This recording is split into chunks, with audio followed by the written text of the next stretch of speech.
Hello दोस्तों, good morning. मैं रविकांत आप सभी का स्वागत करता हूं अपने यूट्यूब चैनल जीएसआर क्लासेस में। दोस्तों, आज हम सीटेट अगस्त 2023 में होने वाले एग्जाम के तहत हम प्रीवियस ईयर क्वेश्चन कर रहे हैं, जिसमें से ये हमारा चौथा वीडियो है, जो कि आज आपका जो क्या कहते हैं प्रीवियस ईयर क्वेश्चन है वह 2013 के पूछा गया क्वेश्चन है। इससे पहले हम 11, 12 और 10 के क्वेश्चन कर चुके हैं। अगर नहीं देखे हैं तो आपको डिस्क्रिप्शन में लिंक मिल जाएगा, वहाँ जाकर देख सकते हैं। तो देखिए, हम किसका मेनली देखिए केंद्रीय शिक्षा पात्रता परीक्षा सीटेट 2023 के जो प्रीवियस ईयर क्वेश्चन है उन सभी को देखने वाले हैं, जो कि आपके अगस्त 2023 में जो होने वाले उसमें आपको महत्वपूर्ण भूमिका निभा सकते हैं। चलिए देखते हैं आज का पहला क्वेश्चन।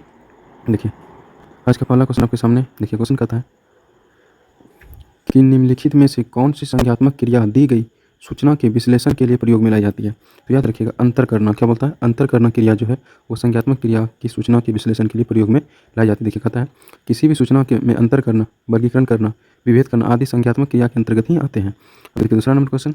देखिए, दूसरा नंबर क्वेश्चन कहता है कि राजेश अति लोलुप क्या कहता है। राजेश, देखिए कहता है राजेश अति लोलुप पाठक है। ठीक है, वह अपने कोर्स की पुस्तकें पढ़ने के अतिरिक्त प्राय पुस्तकालय जाता है और मित्र प्रकरण पर पुस्तक पढ़ता है। इतना ही नहीं, राजेश भोजन अवकाश में अपनी परियोजना कार्य करता है। उसे परीक्षाओं के लिए पढ़ने के लिए अपने शिक्षकों अथवा अभिभावक द्वारा कभी भी कहने की जरूरत नहीं है और वह वास्तव में सीखने का आनंद लेता नजर आता है। उसे डैश के रूप में सर्वाधिक बेहतर रूप में वर्णित किया जा सकता है। तो याद रखिए, उसे जो है आंतरिक रूप से अभिप्रेरित शिक्षार्थी के रूप में उसको क्या कर सकते हैं, वर्णित कर सकते हैं। ठीक है, अब देखिए तीसरा क्वेश्चन। देखिए, तीसरा क्वेश्चन कहता है तीसरा क्वेश्चन कहता है कि यदि पूर्व प्राथमिक स्तर पर बच्चों पर खोज करने की अनुमति दी जाए तो वे संतुष्ट हो जाते हैं। जब उन्हें हतोत्साहित किया जाता है तो वे व्यथित हो जाते हैं। वे ऐसा डैश के उनकी अभिप्रेरणा के कारण करते हैं। तो याद रखिएगा, ऑप्शन बी हो जाएगा, अपनी उपेक्षा को कम करने की। किसमें? अपनी उपेक्षा को कम करने की अभिप्रेरणा के कारण करते हैं। कहते हैं यदि पूर्व प्राथमिक स्तर पर बच्चों पर खोज करने की अनुमति दी जाए तो वे संतुष्ट होते हैं। जब उन्हें हतोत्साहित किया जाता है तो वे व्यथित हो जाते हैं। वे ऐसा अपनी उपेक्षा को कम करने के लिए अभिप्रेरणा के कारण करते हैं। अब देखिए अगला क्वेश्चन। देखिए, आपका चौथा नंबर क्वेश्चन आज का है। क्वेश्चन देखिए, कहता है कि मानव बुद्धि के एवं विकास की समझ शिक्षा को डैश के योग बनाती है। तो याद रखिएगा, वह विदित शिक्षार्थियों के शिक्षण के बारे में स्पष्टता के योग्य बनाती है। तो आपका ऑप्शन सी सही हो जाएगा। अब देखिए अगला क्वेश्चन कहता है कि निम्नलिखित में से कौन सा कथन सही है। तो देखिए सभी कथन पढ़ेंगे आप। देखिए, कथन कहता है कि शिक्षक द्वारा प्रश्न पूछना संज्ञात्मक विकास में बाधक है। विकास एवं सीखना समाजशास्त्रीय संदर्भ में वो प्रभावित रहते हैं। शिक्षार्थी एक निश्चित तरीके से सीखते हैं। खेलना संज्ञान और सामाजिक दक्षता के लिए सार्थक है। तो आपका ऑप्शन डी जो है सही हो जाएगा। खेलना संज्ञान और सामाजिक दक्षता के लिए सार्थक है। अब देखिए अगला क्वेश्चन। देखिए, अगला क्वेश्चन कहता है कि बच्चे के विकास में आनुवंशिकता और वातावरण की भूमिका के बारे में निम्नलिखित में से कौन सा कथन सत्य है। तो आपका ऑप्शन बी सही है कि समवयस और पितृक का सापेक्ष योगदान योगात्मक नहीं होता। तो देखिए कहता है बच्चे के विकास में आनुवंशिक और वातावरण की भूमिका रहती है, क्योंकि बच्चे के विकास में बच्चों का आनुवंशिक गुण तथा उनके चारों ओर के वातावरण पर निर्भर करती है, लेकिन समवयस्क और पैतृक के सापेक्ष योगदान की आवश्यकता नहीं होती। अब देखिए अगला क्वेश्चन। देखिए, अगला क्वेश्चन कहता है सामाजिकरण है। क्वेश्चन कहता है आपका कि समाजीकरण है। तो याद रखिएगा ऑप्शन डी, समाज के मानदंडों के साथ अनुकूलन। क्या कहते हैं? समाजीकरण है समाज के मानदंडों के साथ अनुकूलन। देखिए, कहता है व्यक्ति समाज के मापदंडों के साथ अनुकूलन ही समाजीकरण है। अर्थात समाजीकरण की वह प्रविधि है जिसके द्वारा संस्कृति की एक पीढ़ी से दूसरी पीढ़ी तक हस्तांतरित किए जाते हैं। ठीक है, देखिए अगला क्वेश्चन। देखिए 8 नंबर क्वेश्चन आपका कहता है। क्वेश्चन कहता है कि एक पीटी जो खेल है, शिक्षक क्रिकेट के खेल में अपने शिक्षार्थियों के क्षेत्र रन में सुधारना चाहता है। निम्न में से कौन सी युक्ति विद्यार्थियों को अपना लक्ष्य प्राप्त करने में सर्वाधिक सहायक? देखिए सभी शर्त पढ़ेंगे। शिक्षार्थियों को क्षेत्र रन का अधिक सहायक करवाना, शिक्षार्थियों को यह बताना कि क्षेत्र रन सीखने उसके लिए महत्वपूर्ण है, या फिर बेहतर से क्षेत्र रक्षण और सफलता की दर से पीछे कई तरह स्पष्ट करना है, क्षेत्र रक्षण को प्रदर्शित करना और शिक्षार्थी अवलोकन करना। तो आपका ऑप्शन ए सही हो जाएगा, शिक्षार्थी को क्षेत्र रन का अधिक अभ्यास करवाना। देखिए, कोई भी चीज़ अभ्यास से हमें प्राप्त होती है। देखिए, कहता है कि एक पीटी खेल शिक्षक क्रिकेट के लिए अपने शिक्षार्थियों के क्षेत्र रन को सुधारने के लिए वह निरंतर शिक्षार्थियों को क्षेत्र रन या अधिक अभ्यास कराए तथा बाद में उनका निरीक्षण भी ले, ताकि अभ्यास में कोई कमी न रह गई हो। अब देखिए अगला क्वेश्चन। देखिए 9 नंबर क्वेश्चन कहता है कि एक शिक्षिका अपने शिक्षार्थियों को इस रूप में मदद करना चाहती है कि वे एक स्थिति की अनेक दृष्टिकोण से सराहना कर सकें। वह विभिन्न समूहों में एक स्थिति पर वाद विवाद के अनेक अवसर उपलब्ध कराती है। वाइजगोस्की के परिप्रेक्ष्य के अनुसार उसके शिक्षार्थी विभिन्न दृष्टिकोणों को करेंगे और अपने तरीके से उस स्थिति को उनके परिप्रेक्ष्य में विकसित करेंगे। तो आपका देखिए ऑप्शन भी सही है। उसको कहते हैं आत्मसात। क्या कहते हैं? उसको आत्मसात कहते हैं। ठीक है, कहते हैं देखिए वाइजगोस्की के परिचय के अनुसार उनके शिक्षार्थी विभिन्न दृष्टिकोण को करेंगे और अपने तरीके से उस स्थिति को अनेक परीक्षक के विकसित करेंगे। देखिए अगला क्वेश्चन कहता है कि सीता के हाथ से क्या कहता है, सीता के हाथ से दाल और चावल खाना सीख लिया है। जब उसे दाल और चावल दिए जाते तो वह दाल चावल मिलाकर खाने लगती है। उसने चीज़ों को करने के लिए अपनी स्कीम में दाल और चावल खाने को डैश कर लिया, अनुकूलित कर लिया। क्या कर लिया दोस्तों? अनुकूलित कर लिया। ठीक है, अब देखिए अगला क्वेश्चन। देखिए 11 नंबर क्वेश्चन कहता है आपका देखिए 11 नंबर क्वेश्चन कहता है डैश के अतिरिक्त बुद्धि के निम्नलिखित पक्षों को स्टेनबर्ग ने त्रितंत्र सिद्धांत से संबोधित किया गया है। तो याद रखिए ऑप्शन सी है सामाजिक। देखिए कहता है स्टेनबर्ग की बुद्धि का त्रितंत्र सिद्धांत प्रस्तुत किया है। इनके अनुसार तर्क करते समय व्यक्ति के मन में क्या है तथा वह सूचनाओं को किस ढंग से प्रक्रमित करता है, यही बुद्धि है। त्रितंत्र सिद्धांतों के उप सिद्धांत भी है। ठीक है दोस्तों। अब देखिए 12 नंबर क्वेश्चन कहता है कि हार्वर्ड गार्डनर का बुद्धि का सिद्धांत डैश पर बल देता है, यानी हार्वर्ड गार्डनर का जो बुद्धि का सिद्धांत है किस पर बल देता है। तो याद रखिएगा वो प्रत्येक व्यक्ति की विलक्षण योग्यताओं पर बल देता है। किस पे देता है? प्रत्येक व्यक्ति की विलक्षण योग्यताओं पर। कहता है देखिए कहता है कि हार्वर्ड गार्डनर का बुद्धि का सिद्धांत प्रत्येक व्यक्ति की विलक्षण योग्यताओं पर बल देता है। इसके अनुसार बुद्धि कोई एक तत्व नहीं बल्कि कई भिन्न भिन्न प्रकार की बुद्धियों का अस्तित्व है। प्रत्येक बुद्धि एक दूसरे से स्वतंत्र रहकर कार्य करती है। अब देखिए अगला क्वेश्चन 13 नंबर क्वेश्चन कहता है देखिए थो फो चो ध्वनि है। तो याद देखिए ये सब जो ध्वनि है वह है स्वनिम ध्वनि है। कौन सी ध्वनि है दोस्तों? स्वनिम ध्वनि है। तथा हिंदी स्वनिम में दो स्तर होते हैं, एक होता है कथ्य तथा दूसरा होता है अभिव्यक्ति। कथ्य पक्ष भाषा का लक्ष्य होता है तथा अभिव्यक्ति पक्ष कथ्य को कहने का साधन मात्र है।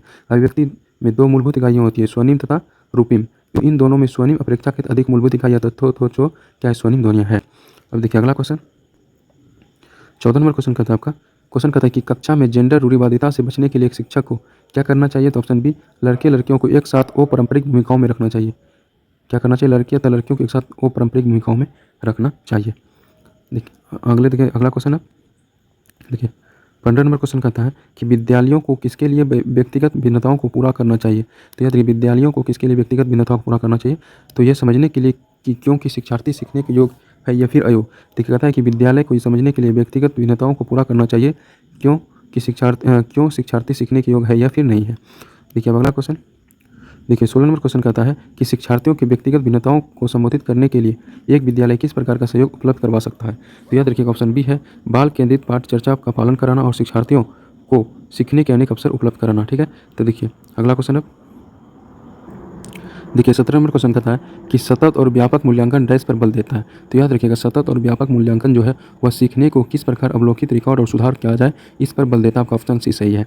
अब देखिए अगला क्वेश्चन देखिए 18 नंबर क्वेश्चन का देखिए 18 नंबर क्वेश्चन पहले पढ़ लीजिए। क्वेश्चन कहता है कि विद्यालय आधारित आकलन क्या होता है। याद देखिए विद्यालय आधारित आकलन। तो ऑप्शन आपका देखिए डी सही है। यहाँ पे देखिए आपका कहता है कि विद्यालय आधारित जो आकलन है वह होता है परिचित वातावरण में अधिक सीखने में सभी शिक्षार्थियों की मदद करता है। देखिए कहता है विद्यालय आधारित आकलन परिचालित वातावरण में अधिक सीखने पर भी शिक्षिकाओं की मदद करता है। ऑप्शन देखिए 19 नंबर क्वेश्चन कहता है सीखने की तत्परता डैश की ओर संकेत करती है। देखिए सीखने की जो तत्परता है वह सीखने के सात तत्व के शिक्षार्थियों को वर्तमान संरक्षण स्तर पर करता है। देखिए कहता है सीखने की तत्परता सीखने के सातत्य में शिक्षार्थियों का वर्तमान संज्ञात्मक स्तर की ओर संकेत करता है। अब देखिए अगला क्वेश्चन 20 नंबर क्वेश्चन कहता है देखिए क्वेश्चन कहता है एक शिक्षिका की कक्षा में कुछ शारीरिक विकलांगता वाले बच्चे हैं, निम्नलिखित में से उसके लिए क्या कहना सबसे उचित होगा। तो याद रखिएगा मोहन खेल के मैदान में जाने के लिए आप अपनी बैसाखियों का प्रयोग क्यों नहीं करते। कोई बच्चा अगर उसको कहता है तो उसको कह सकता है कि मोहन खेल के मैदान में जाने के लिए आप अपनी बैसाखियों का प्रयोग क्यों नहीं कर सकते। देखिए कहता है इसका एक्सप्लेन करता है कि यदि एक शिक्षिका की कक्षा में कुछ शारीरिक विकलांगता वाले बच्चे हैं तो उस शिक्षिका को कक्षा में विकलांग छात्रों को उचित निर्देशन देना उचित रहेगा कि खेल के मैदान से जाने के लिए आप अपनी बैसाखियों का प्रयोग करेंगे। किसका प्रयोग करेंगे? खेल के मैदान में जाने के लिए आप अपनी बैसाखियों का प्रयोग करेंगे। अब देखिए अगला क्वेश्चन देखिए 21 नंबर क्वेश्चन कहता है कि डैश के अतिरिक्त निम्नलिखित सभी के कारण अधिगम और क्षमता उत्पन्न हो सकती है। तो याद रखिएगा ऑप्शन ए है सांस्कृतिक कारण। अधिगम और क्षमता का अर्थ ऐसे बालकों से है जो प्राय अत्यधिक चिंतित तथा मूडी स्वभाव के होते हैं। सांस्कृतिक कारण के अतिरिक्त उपयुक्त सभी कारणों से अधिगम और क्षमता उत्पन्न हो सकती है। ठीक है। आपका 21 नंबर क्वेश्चन क्लियर हो गया। अब देखिए 22 नंबर क्वेश्चन कहता है कि एक समावेशी विद्यालय जो है वह क्या कराता है कि शिक्षार्थियों की क्षमताओं में की परवाह किए बिना सभी के अधिगम परिणामों को सुधारने के लिए प्रतिबद्ध होता है। याद रखिए एक समावेशित विद्यालय जो है शिक्षार्थियों की क्षमताओं का परवाह किए बिना सभी के अधिगम परिणामों को सुधारने के लिए प्रतिबद्ध होता है। अब देखिए अगला क्वेश्चन देखिए 23 नंबर क्वेश्चन कहता है कि प्रतिभाशाली शिक्षार्थी को याद रखिए प्रतिभाशाली शिक्षार्थियों को जो है ऑप्शन बी है ऐसे सहयोग की आवश्यकता होती है जो सामान्यतः विद्यालयों द्वारा उपलब्ध नहीं कराए जाते हैं। कहता है कि प्रतिभाशाली शिक्षार्थियों को ऐसे सहयोग की सामान्यतः आवश्यकता होती है जो एक विद्यालय से नहीं दिए जाते हैं, जैसे कि उस शिक्षार्थी को विषय के अतिरिक्त अन्य क्षेत्रों में भी रुचि है जैसे संगीत खेल हस्तकला आदि। तो ऐसे शिक्षार्थियों को विद्यालय के अतिरिक्त सहयोग भी करने की आवश्यकता होती है। अब देखिए 21 नंबर क्वेश्चन कहता है कि डैश के कारण प्रतिभाशाली होती है, डैश के कारण प्रतिभाशालिता होती है। तो याद रखिएगा वो आपको ऑप्शन डी है यानी मानव क्या कहता है बी और सी आनुवंशिक रचना और वातावरणीय अभिप्रेरणा के कारण होती है। अब देखिए 25 नंबर क्वेश्चन आपके सामने है। क्वेश्चन कहता है कि बच्चों में सीखने और सुनने के लिए अधिगम योग्य वातावरण के निम्नलिखित में से कौन सा उपयुक्त है। तो आपका ऑप्शन एक सही हैगा। ए नंबर शिक्षार्थियों को कुछ यह छूट देने की क्या सीखना है और कैसे सीखना, ये छूट देना चाहिए उसको, ठीक है। अब देखिए अगला क्वेश्चन 26 नंबर का क्वेश्चन कहता है, 26 नंबर कि गति कौशल में अधिगम निर्गुणता डैश कहलाती है। देखिए गति कौशल में जो अधिगम निर्गुणता जो कहलाती है वो कहलाती है डिस्प्रेक्सिया, क्या कहलाती है? डिस्प्रेक्सिया कहलाती है, ठीक है। अब देखिए कहता है गति कौशलों में अधिगम निर्गुणता डिस्प्लेसिया कहलाती है, ठीक है। देखिए ये एक विकार है, इसमें बच्चे गति में समय की सामंजस्य स्थापित नहीं कर पाते के कारण वे अपनी ओर तेजी से आती हुई गेंद को पकड़ नहीं पाते, जबकि डिस्फेजिया भाषा विकार, डिस्कुलिया गन विकार और डिस्किया पाटन विकार से संबंधित है। अब देखिए अगला क्वेश्चन, देखिए अगला क्वेश्चन का जो आपका ऑप्शन दिया हुआ है यहाँ पे ही है। देखिए क्वेश्चन कहता है 27 नंबर क्वेश्चन कहता है कि अधिगम निर्गुणता क्या है। तो याद रखिएगा अधिगम जो निर्गुणता है वह एक चर अवस्था है। कौन सी अवस्था है? चर अवस्था। आपका ऑप्शन सी सही हो जाएगा। अब देखिए इससे जो कुछ देखिए कहता है, देखिए कहता है कि अब देखिए कहता है, देखिए कहता है कि अधिगम जो निर्गुणता, देखिए कहता है कि अधिगम निर्गुणता से तात्पर्य उन विचारों के समूह से है जिनके कारण किसी व्यक्ति में सीखने, पढ़ने, लिखने, बोलने, तर्ज करने तथा गणित के प्रश्न को हल करने में अधिक कठिनाई होती है, ठीक है। अब देखिए अगला क्वेश्चन, देखिए 28 नंबर क्वेश्चन कहता है कि डैश के अतिरिक्त निम्नलिखित समस्या समाधान की प्रक्रिया के चरण है।